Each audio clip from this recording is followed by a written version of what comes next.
ఓం నమో వెంకటేశాయ. కోనసీమ జిల్లా ఐనవెల్లి మండలం నల్లచెరువు గ్రామంలో కొలువైనటువంటి భక్తులు కోరిన కోర్కెలు తీర్చే శ్రీ పద్మావతి గోదాదేవి సమేత శ్రీ వెంకటేశ్వర స్వామివారి యొక్క ఆలయంలో ఏప్రిల్ 1వ తేదీ నుండి 5వ తేదీ వరకు తిరుమల సాంప్రదాయం అనుసరిస్తూ 9వ బ్రహ్మోత్సవాలు ప్రారంభమవుతున్నాయి. ఈ బ్రహ్మోత్సవాలలో భాగంగా మొదటి రోజున ఉదయం 9 గంటలకు గోపూజ, తులసి పూజ కార్యక్రమాలు ముగించుకుని ఆ రోజున రాత్రి 6 గంటలకు యాగశాల కైంకర్యము, అంకురార్పణము కార్యక్రమాలు ప్రారంభమవుతాయి.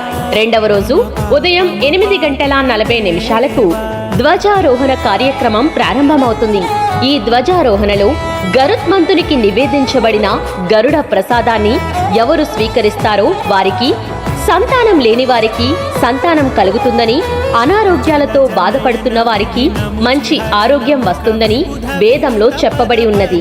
మూడవ రోజు ఉదయం 9 గంటలకు మన నల్లచెరువు గ్రామంలో కొలువైనటువంటి పట్టాభిరామచంద్ర స్వామివారి ఆలయానికి స్వామివారి యొక్క తలంబ్రాలను, మాంగళ్య యజ్ఞోపవేతాలను తీసుకుని శోభాయాత్ర జరుగును. శోభాయాత్ర కార్యక్రమం ముగించుకుని 10 గంటలకు అత్యంత వైభవంగా శ్రీవారి తిరు కళ్యాణం ప్రారంభమవుతుంది. మరునాడు 4వ తేదీ ఉదయం 10 గంటలకు భక్తుల చేత సామూహికంగా సౌభాగ్య వ్రతం ప్రారంభమవుతుంది. ఎవరైతే వ్రతంలో పాల్గొంటారో ఆ పద్మావతి అమ్మవారి యొక్క మాంగళ్యానికి పూజించబడిన పసుపు దారాన్ని ప్రతి ఒక్క భక్తులకు ఇవ్వడం జరుగుతుంది. 5వ తేదీన ఉదయం 10 గంటలకు శ్రీ పద్మావతి గోదాదేవి సమేత వెంకటేశ్వర స్వామివారి యొక్క ఉత్సవ మూర్తులకు పంచామృత అభిషేకాన్ని ప్రారంభించడం జరుగుతుంది. అదేవిధంగా ఆ రోజున చక్ర స్నానం కూడా జరుగుతుంది.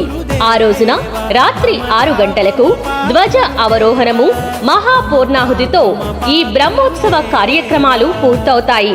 అట్లాగే ఈ బ్రహ్మోత్సవాలలో భాగంగా ప్రతిరోజు పాల్గొనే భక్తులకు అన్న ప్రసాద వితరణ, సాయంకాలమున అల్పాహారం వితరణ కూడా జరుగుతుంది. స్వామివారికి వివిధ ఉత్సవ సేవా కార్యక్రమాలు జరుగుతుంటాయి.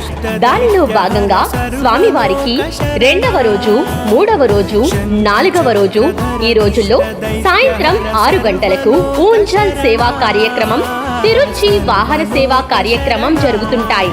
అట్లాగే 3వ రోజు ఉదయం 8 గంటలకు మోహిని అవతారం సేవ, అలాగే 3వ రోజు రాత్రి 7 గంటలకు గరుడ వాహన సేవ, 4వ రోజు రాత్రి 7 గంటలకు హనుమంతుని వాహన సేవా కార్యక్రమం జరుగుతుంటాయి. కావున భక్తులందరూ ఈ కార్యక్రమాల్లో పాల్గొని ఆ శ్రీనివాసుని యొక్క అనుగ్రహాన్ని పొందుతారని కోరుకుంటున్నాం.